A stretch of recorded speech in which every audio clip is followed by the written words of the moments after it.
নমস্কার বন্ধুরা, আমার রান্নাঘরে আপনাদের সবাইকে স্বাগত। আজ আমার রান্নাঘরে বানানো হচ্ছে গুজিয়া। এটা সুজিও পড়ে, আবার বিনা সুজিরও হয়। আর এখানে থাকে খোয়া, আপনারা যেরকম ড্রাই ফ্রুটস আর ঘরে যদি থাকে তাহলে ড্রাই ফ্রুটস দিয়ে দিতে পারেন, না তো যদি না থাকে তাহলে চিনে বাদাম, নারকেল এগুলো দিয়েও হবে। তো চলুন আমি শুরু করি। আর এখানে ঘি গরম করতে দিয়ে দিয়েছি, ঘিটা একদম জমে গেছে, দেখবেন আপনাকে আমি দেখাই। এই যে ঘিটা আমি একটু গলতে দিয়ে দিয়েছি, তাহলে কি হবে না, এই যে একদম জমে গেছে। একটুখানি যদি না গলি নেওয়া হয় না তাহলে ময়ানটা দিতে অসুবিধা হবে। তো একদম ঠান্ডা হয়ে গেলেই দিতে পারবো। শুরু করা যাক। প্রথমে নিয়ে নেব নারকেল। এই নারকেলটা গ্রেট করেও দেওয়া যায়, আবার ছোট ছোট টুকরো করেও কেটে নেওয়া যায়। তবে ভীষণ শক্ত, জানেন, ভীষণ শক্ত। এখানে ঘিটা গরম করতে দিয়ে দিয়েছি, তো ভীষণ গরম, এটা গলে গেছে। এখানে শুকনো নারকেলটা ভাবছি একটুখানি আগে গ্রেট করে নিই।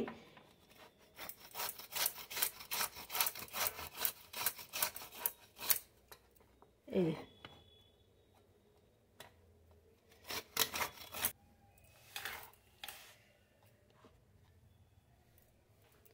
আর এখানে আছে কিছুগুলো কাজু,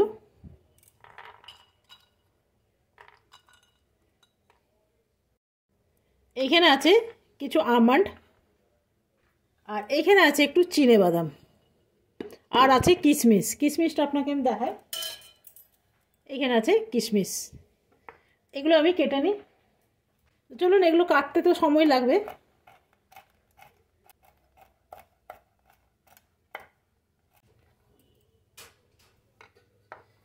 এইগুলো আমি একটু কেটে নিই, চলুন কেটে তারপরে ফিরে আসছি। দেখুন এগুলো আমার কাটা হয়ে গেছে। চাকু দিয়ে কাটলে একটু সময় লাগে।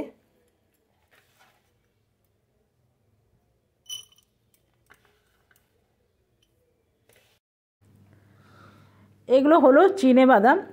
এগুলো ভাবছি চাকুই করে এমনি করে একটু জোরে চাপ দিলেই কি সুন্দর ভেঙে যাচ্ছে, যেহেতু এগুলো রোস্ট করা আছে।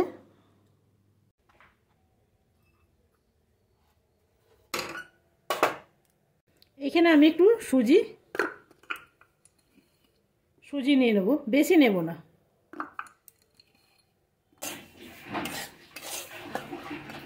এখানে দিয়ে দেবো ঘি।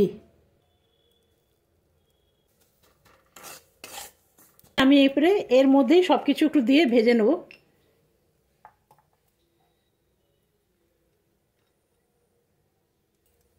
এখানে দিয়ে দেবো কাজু, এখানে দিয়ে দেবো বাদাম, এখানে দিয়ে দেবো কিশমিশ।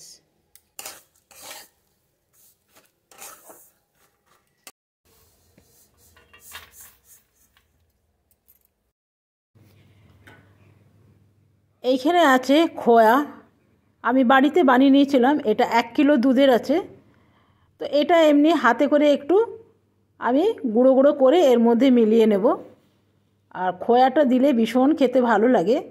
বেশি পুরোটাই খোয়ার আবার হলে আরও ভালো লাগে।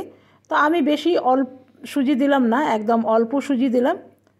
আর এর মধ্যে আমি কিছু গুঁড়ো করে নেব চিনি, খুব অল্প পরিমাণে চিনি দেবো।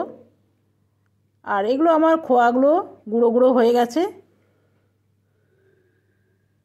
আর খুব ভালো করে মিলিয়ে নেব। খোয়ারই টেস্ট আসবে, যেন মুখে গেলেই খোয়ার টেস্ট আসে। আর সুজির সাথে মিশে যাবে না খোয়াটা, তো ভালো লাগবে। তো চিনি দিলাম উপর থেকে, তাহলে ভালো লাগবে। চিনি কখনো উনানের মধ্যে বসিয়ে কখনো চিনিটা দেবেন না, তাহলে গলে গেলে ভালো হবে না। তো চলুন, এটা আমার হয়ে গেছে। এরপরে ময়দাটা একটু চেলে নেব। চেলে নেওয়া ভালো, যদি কিছু থেকে থাকে তো বেরিয়ে যাবে।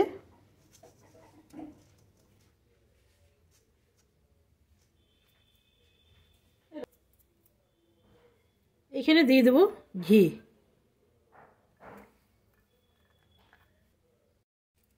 ঘিটা দিয়ে দিলাম। আর এটা আমি একটু গরম জল করেছি, গরম মানে একদম কুসুম গরম জল। যেহেতু ঘিটাও গরম, তো সেহেতু গরম জল দিতে হবে, ঠান্ডা জল দিলে চলবে না। তো ঘিটা জমতে শুরু করবে।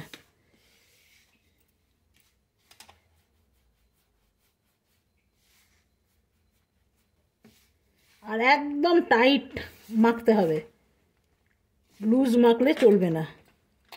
দু হাতে এমনি এমনি করে মাখতে হবে, এক হাতে মাখলে চলবে না। ঘিয়ের বাটিটার মধ্যে নিয়ে নিলাম।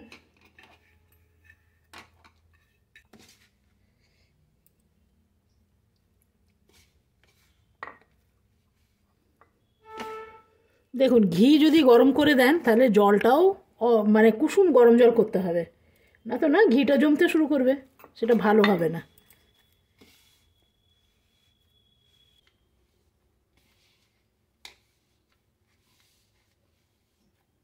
দেখছেন কতটা টাইট? এই রকমই টাইট মাখতে হবে।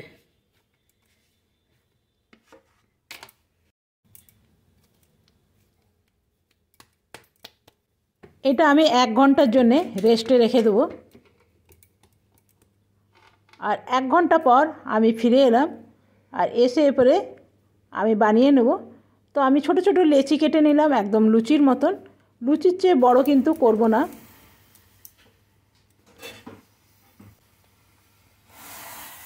দিয়ে ছোট ছোট একদম লুচির মতন বেলে নেন। খুব মোটাও হবে না আর খুব পাতলাও হবে না, একসাথে বেলে নিতে পারেন, কোনো অসুবিধা নেই। চলুন আরেকটা আমি দেখিয়ে দিই আপনাকে কীরকম করে বেলতে হবে। আর কিন্তু ময়দাটা একদম টাইটভাবে মাখতে হবে, নয়তো একদম মুচমুচে হবে না। আর এগুলোর মধ্যে জল লাগিয়ে নিতে হবে, পুরো লুচিটার মধ্যেই জল লাগিয়ে নিতে হবে। আর এটার মধ্যে পুর দিতে হবে, যেন খুব বেশি পুর না হয়, তাহলে কিন্তু ফেটে বেরিয়ে আসবে। আর এই রকমভাবে জায়গা রেখে একটু মুড়ে নিতে হবে, যেন জায়গা থাকে। আর মোড়াটা একবার আপনাকে দেখিয়ে দিই, এই যে একদম কাছাকাছি এরকম করে মুড়তে হবে।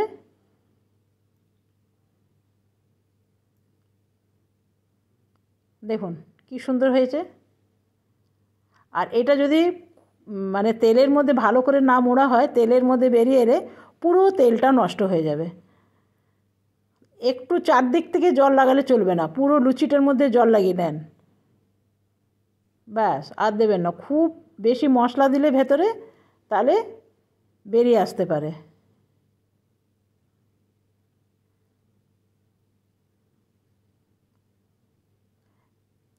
এইরকমভাবে আস্তে আস্তে করে মুড়ে নেন, ব্যাস। অনেকে এটা আবার রসের মধ্যে দিয়ে করে, তো সেটা কিন্তু বেশি মিষ্টি হয়ে যায় না, সেই জন্যে ভালো লাগে না। আমার এটাই ভালো লাগে।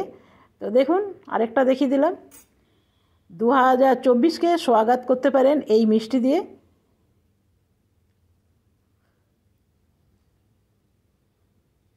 এই জলেই করে নেবো কাজ, বেশি জল দিলে আবার মুশকিল হয়ে যাবে।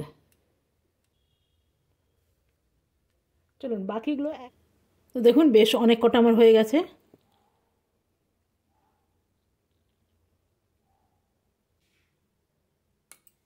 দেখুন একদম কিন্তু ঠান্ডা তেল।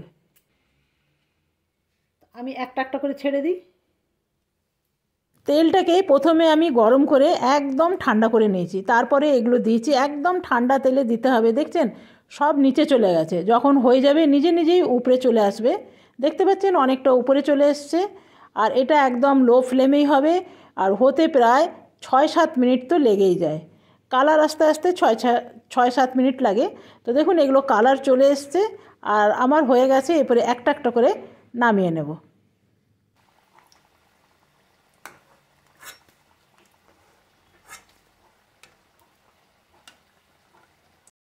বাকিগুলো ওই একইভাবে দিয়ে দেবো। তেলটা কিন্তু ঠান্ডাই আছে, দেবার সাথে সাথে দেখুন নিচে চলে যাচ্ছে, হয়ে গেলেই উপরে চলে আসবে। দেখছেন এগুলো এখন নিচে ডুবে গেছে, একটু পরেই সব উপরে উঠে আসবে। এগুলো একটু একটু করে কালার চলে এসছে। এখনও কিন্তু ফ্লেমটা হাই করা যাবে না, গ্যাসের ফ্লেমটা কিন্তু একদম লো আছে। এগুলো দেখছেন একদম হালকা হয়ে এসছে, গ্যাসের ফ্লেমটা একদম হাই।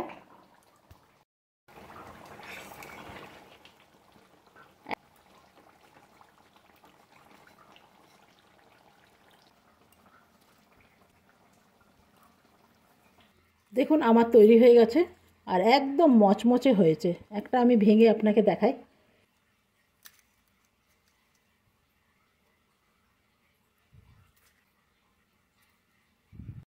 তো দেখুন আমার একদম তৈরি হয়ে গেছে। কেমন লাগলো অবশ্যই জানাবেন, যদি ভালো লাগে একটা লাইক। একটা খেয়ে আপনাকে দেখাই।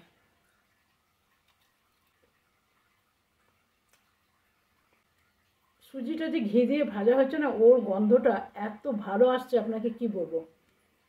তো এটা খুব সহজ রেসিপি, পিঠার মতনই। আর বানিয়ে রেখে দিতে পারেন, যদি ছোট বাচ্চা থাকে তাদের স্কুলে দিতে পারেন, বড়রাও নিয়ে যেতে পারে। 4-5টা স্কুলে দিয়ে দিলেন তো পেট ভরে যাবে। ঘি দিয়ে বানালে হেলদিও আছে। একটা খাবার পর না মনে হবে আরেকটা খাই, আরেকটা খাবার পর মনে হবে আরেকটা খাই। আর চিনিটা একদম ব্যালেন্স হয়েছে। তো চলুন আজকের মতন এখানেই শেষ করলাম। কালকে আসবো আবার নতুন ভিডিও নিয়ে। আপনারা সবাই ভালো থাকবেন, সুস্থ থাকবেন। Thank you, bye bye. এটা আমি খাই।